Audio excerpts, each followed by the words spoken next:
Salut à tous et bienvenue sur AliExpress, votre testeur de produits d'origine chinoise pour le test des écouteurs sans fil OK EPN5. C'est vraiment l'année de la démocratisation de la réduction de bruit actif puisqu'un certain nombre de marques proposent d'ores et déjà leurs écouteurs et OK en fait maintenant partie. OK, c'est une marque assez touche-à-tout que je suis depuis un certain nombre d'années qui touche sa bille, je trouve, dans l'univers audio. J'ai hâte de voir ce que ça va donner. Et voilà le petit dock de chargement des OK EPN5, il est arrondi, il est fait vraiment pour pouvoir être mis dans une poche sans le sentir. Il est un peu plus gros quand même que sur des AirPods Pro.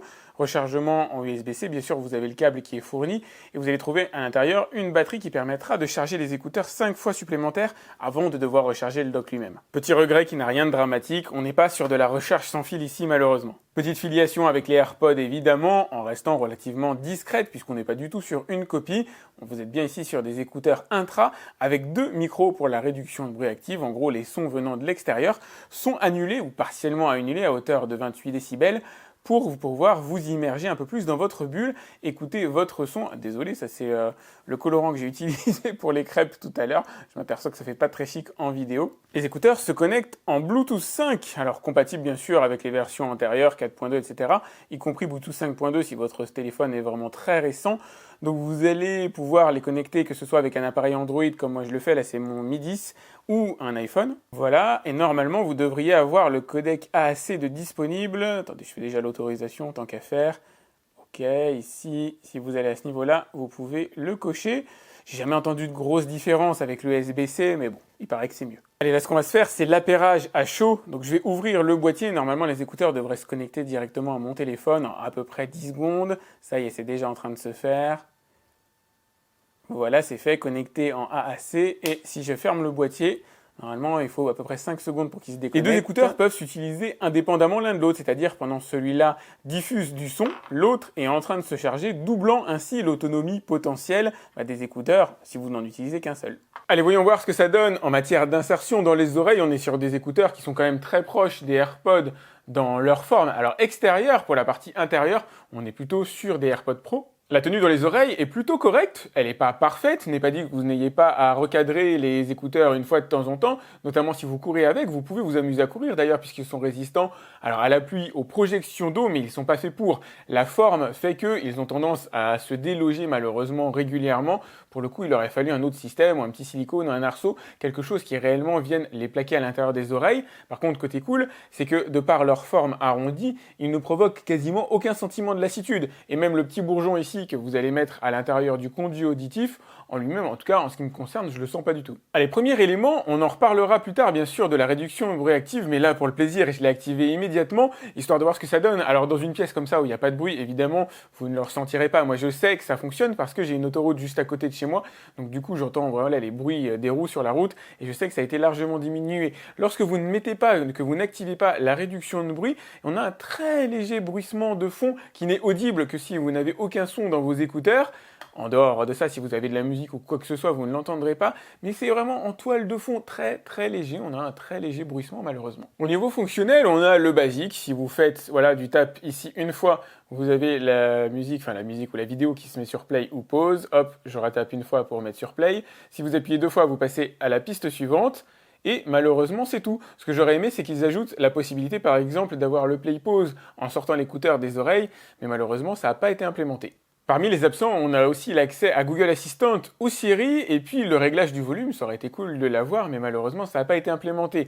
Parmi les choses présentes, vous avez quand même la possibilité de décrocher ou raccrocher lors d'un appel téléphonique. On va dire que là on est vraiment sur le niveau basique en termes fonctionnels. Les écouteurs se rattrapent par contre très largement sur le son. On est vraiment bien immédiatement lorsque vous les mettez aux oreilles. Voilà, vous êtes content, vous avez du bon son, il y a un bon niveau de profondeur. Je crois que c'est ça la première chose qui m'a marqué, c'est qu'on a une bonne profondeur de son, ça remplit bien les oreilles. Il y a de la basse, il y a suffisamment en tout cas pour les musiques classiques, type pop, rock, électro, etc. On est très bien avec ces écouteurs. En tout cas, c'est le premier sentiment. Même Bob l'éponge, ça passe bien, c'est dire s'il y a un bon niveau dans les écouteurs. J'ai beau chercher, je ne ressens pas le moindre déséquilibre. Il n'y a rien que j'aurais réellement changé dans ces écouteurs pour en améliorer le son. Ils sont bons, ils sont vraiment bons. Ils peuvent par ailleurs monter très haut, en puissance sonore, vraisemblablement plus haut que ce qui est autorisé aujourd'hui par la législation européenne, plus haut que 100 décibels, c'est quasi certain. Et lorsque vous les mettez au seuil minimum, vous n'avez pas de bruit bizarre dans les oreilles, vous n'avez pas de bruit de souffle. Ils arrivent à bien retranscrire la musique, si ce n'est le fameux petit bruissement dont je vous ai parlé tout à l'heure, qui n'apparaît que si vous n'avez aucun son et que si vous avez désactivé la réduction de bruit. Allez, je vous propose de faire ensemble le test de synchronisation entre l'image et le son.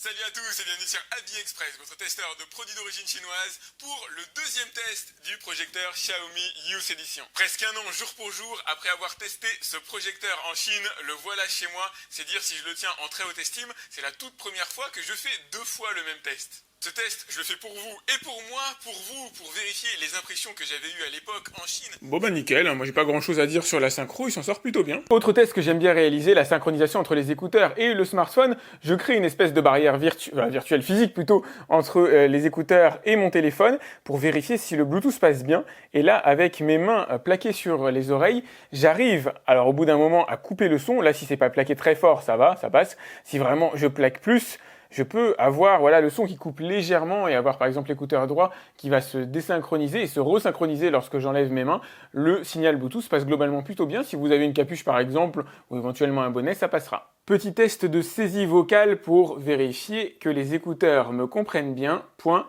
Pensez à vous abonner à ma chaîne. Point.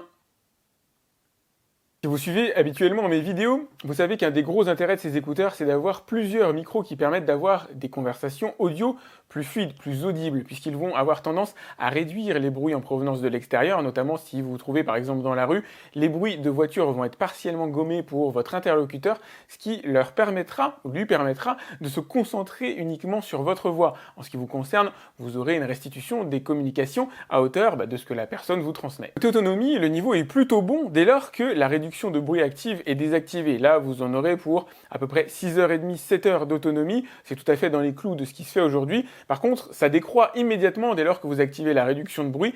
Et là, vous passez plutôt sur du 4h, 4h30 d'autonomie. Ça décroît quand même sensiblement par rapport à la concurrence. Allez, c'est grand moment pour moi dans cette vidéo. Je vais aller tester la réduction de bruit. Évidemment, je vais la tester en extérieur. Tout simplement parce qu'ici, en intérieur, ça n'a pas beaucoup de sens. Même si ça va avoir un intérêt si jamais vous êtes par exemple dans un bureau pour vous permettre de vous immerger un peu plus. Ça ne gommera pas, alors je vous le précise d'ores et déjà, les voix de vos collègues par exemple, ça va gommer les bruits les plus sourds, ça va gommer la soufflerie, ça va gommer éventuellement certaines tonalités un peu rauques de certaines voix masculines, mais ça ne vous empêchera pas d'entendre ce qui se passe autour de vous.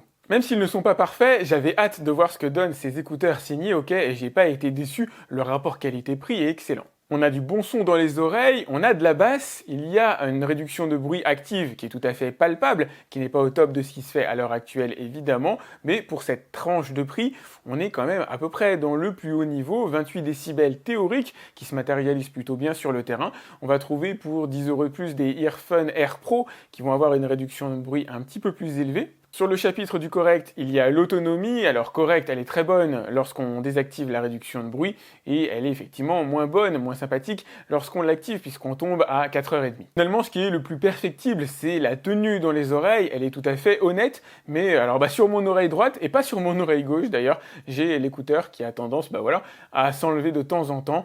C'est difficile à dire, il y a un facteur de forme sur l'oreille du coup qui fait que je ne peux pas me prononcer pour vous si les écouteurs s'adapteront bien ou pas. Ce que je peux vous dire, c'est que le rapport qualité-prix est bon, voire très bon. Je vous ai mis le lien directement dans la description pour aller voir combien il coûte à l'heure actuelle.